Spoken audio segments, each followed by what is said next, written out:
Bismillahirrahmanirrahim. Assalamualaikum warahmatullahi wabarakatuh. Selamat siang, salam sejahtera bagi kita semua. Video ini dibuat untuk memenuhi tugas khusus keempat, mata kuliah Data Mining with Python di Universitas Nurul Jadid pada program KMMI yang diselenggarakan oleh Kampus Merdeka. Nah, di sini saya akan memaparkan dan akan mencoba mengimplementasikan klasifikasi decision tree menggunakan algoritma C4.5 dengan bahasa pemrograman Python pada Google Colabs. Nah, sebelumnya saya akan memperkenalkan diri terlebih dahulu. Nama saya Dina Rosalina, Program Studi Teknik Informatika, Fakultas Ilmu Komputer, Universitas Singapura Bangsa Karawang. Nah, pada video ini yang akan dibahas yaitu ada dua. Yang pertama itu apa itu algoritma C4.5 dan kemudian klasifikasi decision tree. Yang pertama, apa itu algoritma C4.5? Algoritma C4.5 merupakan algoritma yang digunakan untuk membuat pohon keputusan atau decision tree. Pohon keputusan merupakan metode klasifikasi dan prediksi yang terkenal. Pohon keputusan berguna untuk mengeksplorasi data, menemukan hubungan tersembunyi antara sejumlah calon variabel input dengan sebuah variabel target. Banyak algoritma yang dapat digunakan untuk membuat pohon keputusan, yaitu antara lain ID3, CIRT, dan C4.5. Algoritma C4.5 ini merupakan pengembangan dari algoritma ID3. Nah, proses pada pohon keputusan adalah mengubah bentuk data dari tabel menjadi model pohon, kemudian mengubah model pohon menjadi rule dan menyederhanakan rule. Selanjutnya, klasifikasi decision tree. Nah, kemudian di sini saya akan mencoba melakukan klasifikasi decision tree menggunakan bahasa pemrograman Python di Google Colabs. Nah, contoh yang pertama ini saya akan mencoba melakukan klasifikasi decision tree menggunakan dataset bawaan dari scikit-learn. Nah, yang pertama kita import library scikit-learn untuk decision tree, dataset, dan matplotlib-nya. Nah, kita masukkan from sklearn tree untuk decision tree classifier, kemudian datasetnya dari scikit-learn, kemudian mengimport matplotlib. Nah, kita run.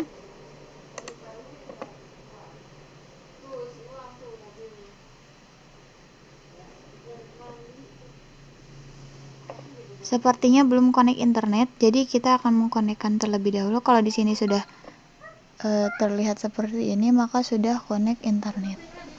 Nah, kemudian kita akan load dataset iris dari library scikit-learn. Di sini kita masukkan iris, dataset, load iris, kemudian kita buat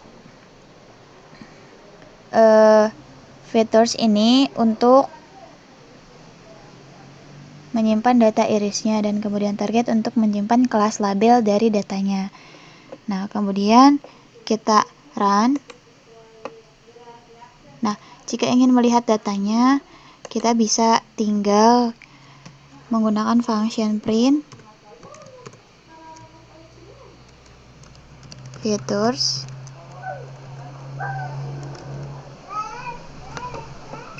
Nah, ini adalah datanya yang tadi. Nah, kemudian jika ingin melihat panjangnya, tinggal menggunakan function len features.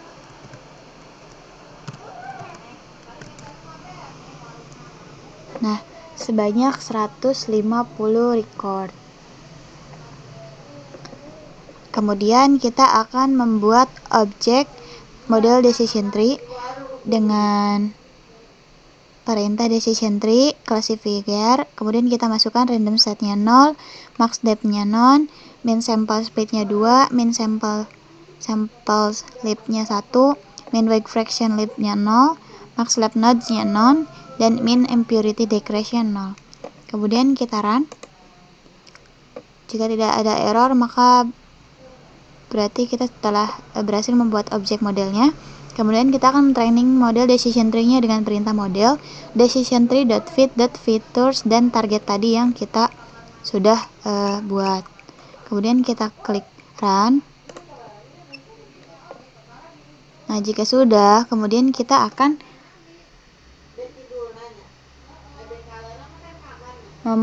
mengambil sampel observasi dan membuat prediksi.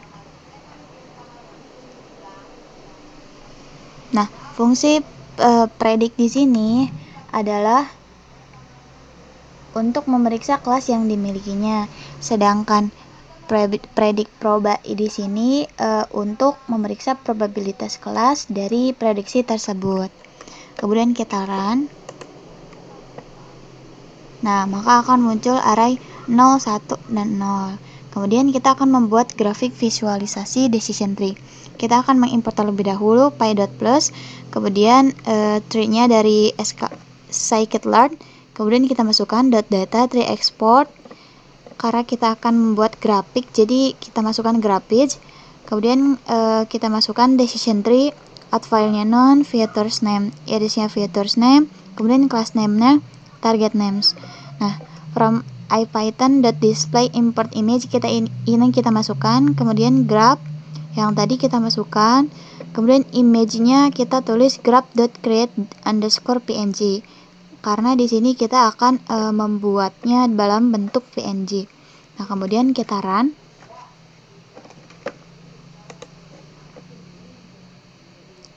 Nah, jika hasilnya bernilai true, maka klasifikasi decision tree telah berhasil dibuat.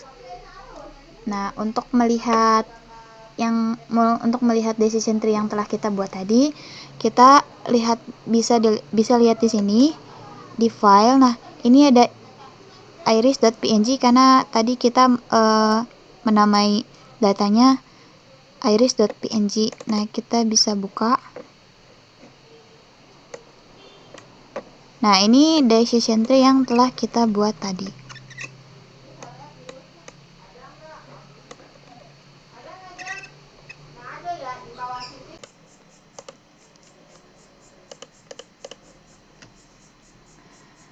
Nah, selanjutnya pada contoh yang kedua, di sini saya akan mengklasifikasikan decision tree, tapi menggunakan dataset yang saya ambil dari kaggle.com. Jadi saya mengambil data ini Tokyo 2020 Olympics Medal. Kalian bisa download, tinggal download, nanti akan muncul dalam bentuk, entah itu dalam bentuk RAR atau dalam bentuk Excel. Nah, saya di sini pilih salah satu, yaitu file yang peraih medali. Nah, jadi seperti biasa di sini jangan lupa dimasukkan terlebih dahulu file yang akan kita eksekusi. Di sini saya sudah memasukkannya, yaitu nama filenya medals.csv. Nah, kemudian seperti biasa kita memasukkan library-nya terlebih dahulu, import library NumPy, Pandas, dan scikit-learn. Nah, kemudian kita klik run. Nah, kita lanjut. Nah, kemudian di sini kita masukkan dataset yang akan kita eksekusi dengan function pd.read_csv dengan nama filenya. Kemudian saya di sini menambahkan shape agar datanya terlihat rapi. Kita run. Nah, jika sudah, kita akan menampilkan datasetnya. Nah, ini datasetnya. Di sini datanya ada 93 record dengan 5 columns. Panjangnya 93 dan 5 columns.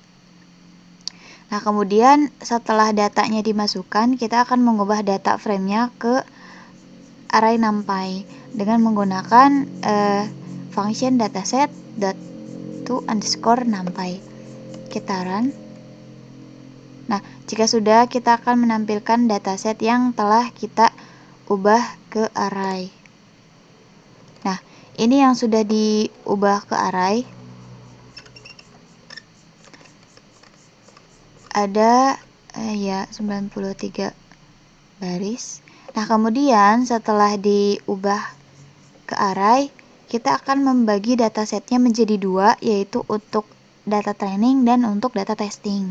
Nah, untuk data training kita akan ambil 80 baris data, sedangkan untuk testing kita ambil sebanyak 13 data.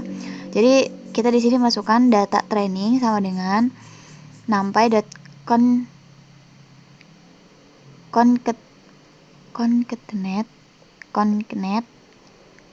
Kemudian masukkan datasetnya dari 0 sampai 40, kemudian dari 50 sampai 90. Testingnya juga sama. Kita masukkan numpy.concatenate.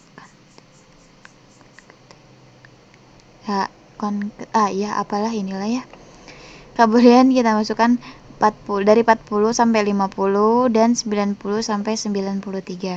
Nah, kemudian kita run. Nah, jika sudah, kita akan menampilkan data trainingnya dengan function print data training dan len ini untuk menampilkan panjang data trainingnya. Nah, di sini kita lihat data trainingnya ada 80, berarti sudah sesuai dengan yang kita inginkan, yaitu 80 baris data untuk data training. Nah, kemudian kita akan menampilkan data testingnya dan panjang data testingnya. Nah, data testingnya yaitu 13, sesuai juga dengan apa yang kita input. Kemudian setelah dibagi datanya, kita akan memecah dataset dan data dan inputnya. Nah, di sini kita masukkan input training berarti sama dengan data training. Semua sampai 4. Testing juga sama, dan kemudian kita masukkan label training, data training, dan label testing, data testing. Nah, kemudian kita print label training dan panjang label trainingnya. Kita run. Panjangnya masih sesuai 80, berarti berhasil. Terus kita lanjut print yang testing. Nah, untuk testing 13 berarti sesuai. Kemudian setelah memecah dataset dan inputnya, kita mendefinisikan decision tree classifier-nya dengan function tree.decision-tree classifier. Kemudian kita run. Nah, setelah definisikan decision tree-nya, kita akan mentraining modelnya. Jadi input training ini akan dimasukkan ke label training.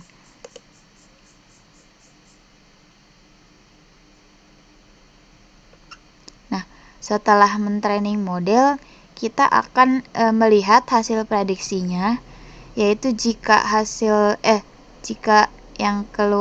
jika label sebenarnya nanti akan keluar label testing, dan yang dicetak dalam hasil prediksi adalah hasil prediksi.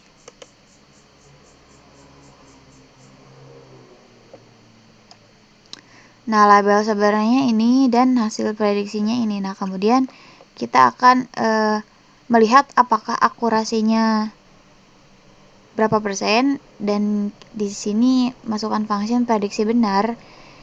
Itu cara menghitungnya adalah hasil prediksi sama dengan label testing .sum.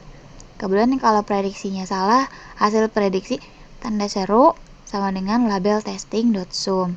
Nah, kemudian di sini yang akan dikeluarkan dalam prediksi benar yaitu prediksi benar, dan yang akan dikeluarkan dalam prediksi salah ini berarti prediksi salah dan datanya akan dimasukkan. Nah, kemudian untuk mengakurasi data, kita akan menghitung prediksi benar dibagi prediksi benar ditambah prediksi salah dikali 100 dan ditambah ujungnya untuk persen. Nah, kemudian kita run. Nah, prediksi benarnya adalah 12 data, sedangkan prediksi salahnya 1 data. Berarti akurasinya ini sekitar 92,3%.